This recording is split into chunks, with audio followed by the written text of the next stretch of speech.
Our next presenter will be informing us about chocolate.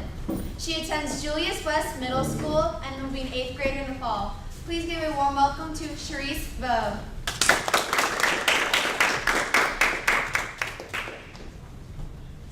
Thank you all for coming today.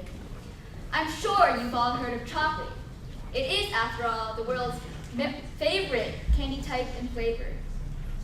However, I doubt that you know how chocolate is made.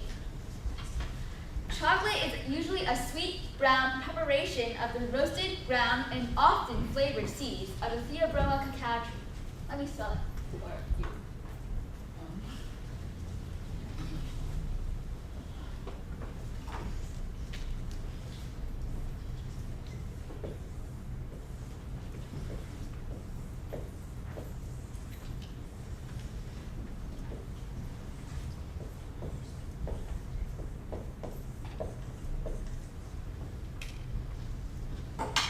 Now, let me get something straight. There's a difference between cacao, spelled C-A-C-A-O, and cocoa, spelled C-O-C-O-A. Cacao is the purest form of chocolate there is. In short, it's basically the seeds of the cacao tree directly in its natural form.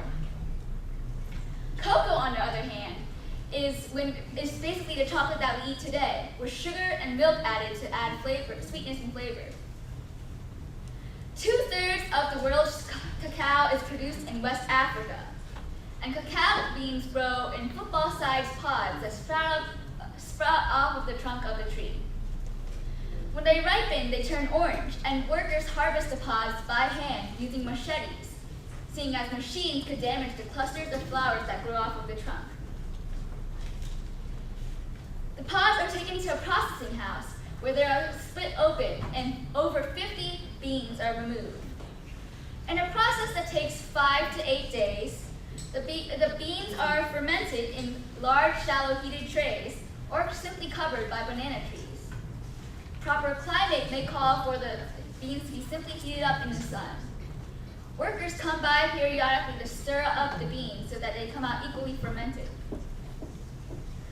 Then the beans are dried, a process that takes a week. By the end of this process, beans are reduced to half of their original weight. Different manufacturers have different processes, but most factories use similar machines to create our delicious chocolate that we enjoy today.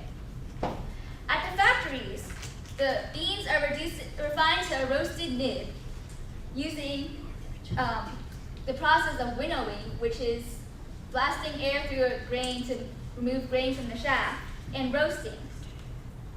The nibs are heated and melted into chocolate liquor, which is pure chocolate in liquid form. Chocolate liquor is mixed with milk and sugar to add sweetness and smooth out the liquor. Then it is sent to a molding factory to be molded into fun sizes and shapes for us to eat. Then they are wrapped up and sold. There are 3 main types of chocolate: milk, white, and dark. Milk chocolate consists of sugar, milk or milk powder, cocoa liquor, cocoa butter, lecithin,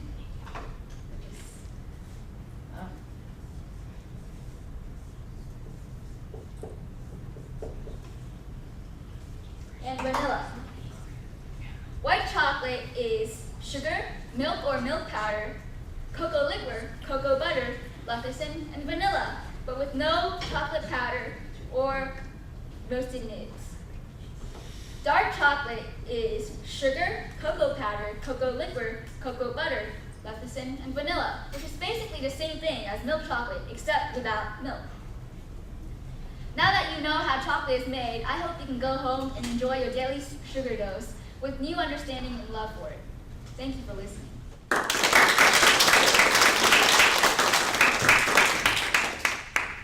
Great job, Charisse. I truly do love chocolate.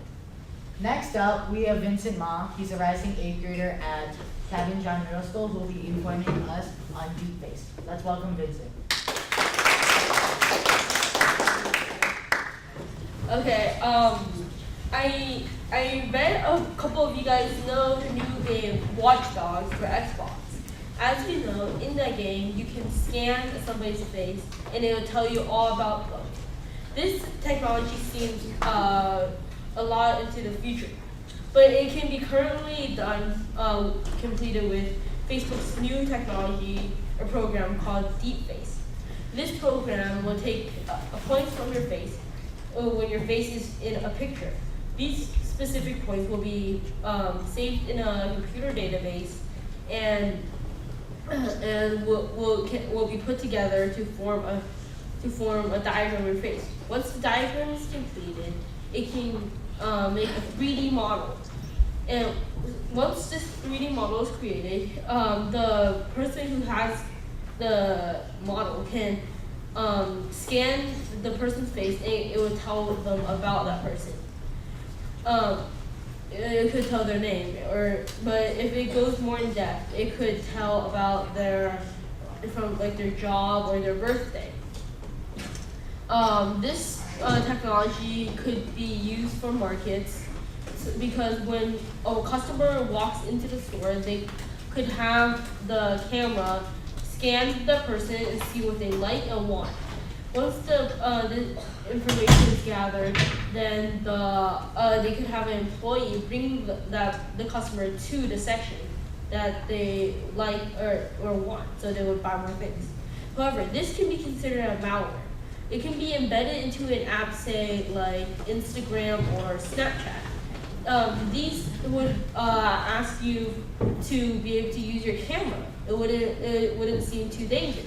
But once it can use your camera, it can access all your photos and scan those too. So this technology can help the economy grow, or it could destroy a person's life with identity theft. Thank you for having me here today.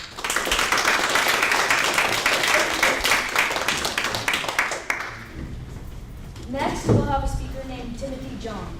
He's a rising 8th grader at Cabin John Middle School, and he'll be informing us on the internet. Let's give a warm welcome to Timothy.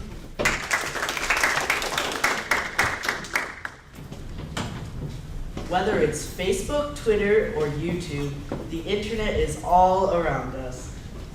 The internet is the act of connecting computers and systems together, allowing them to constantly give and receive information. There are websites in which computers connect to help categorize which information the computer gives and receives. In order to connect to a website, a user must type in a domain name. At the end of the domain name, there is something called the domain extension.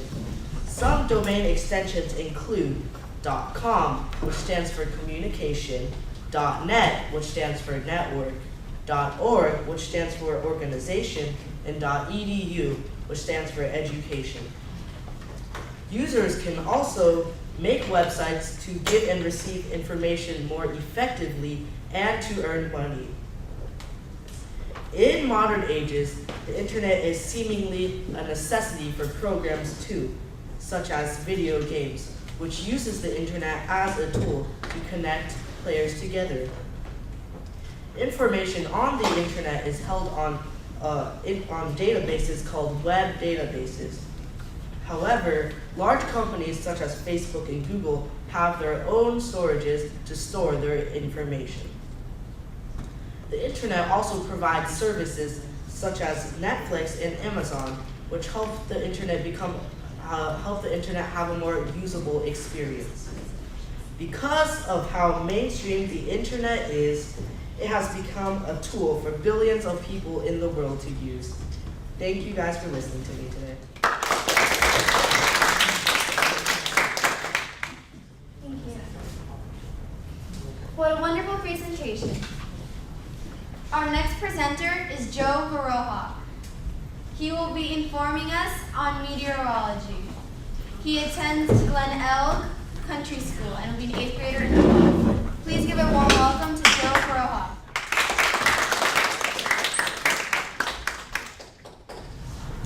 All right. Well, thank you first of all for being here today. Now, I'm here to talk to you about meteorology. And meteorology, as I will spell on the board,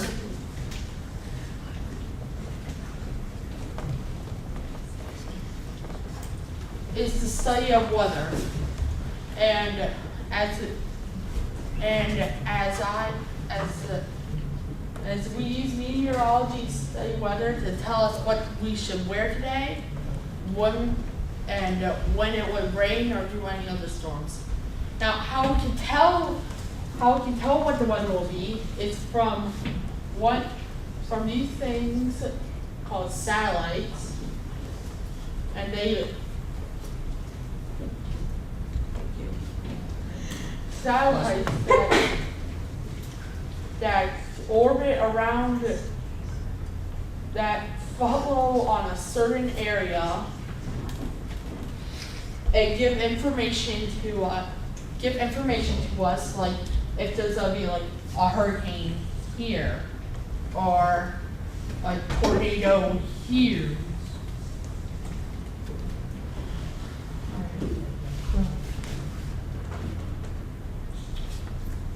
Now there are many types of storms like hurricanes, tornadoes, hurricanes, tornadoes, tsunamis, rainstorms, blizzards, and many others that I can't name right now. So how some of these are formed are with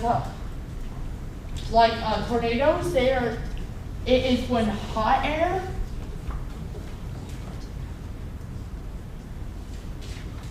and cold air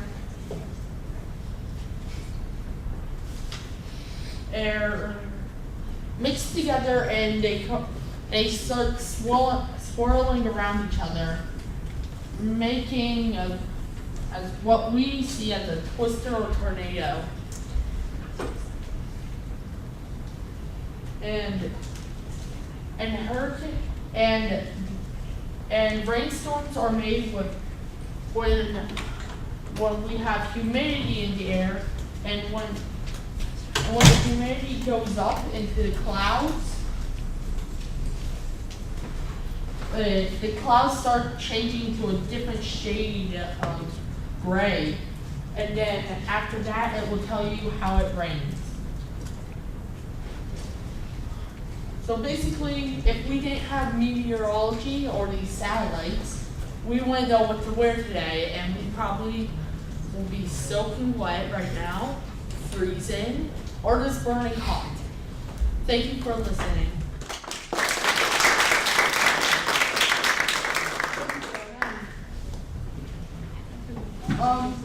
There are no more presenters, so this is the first time we've done something like this, and it's a great success. So thank you all for coming today.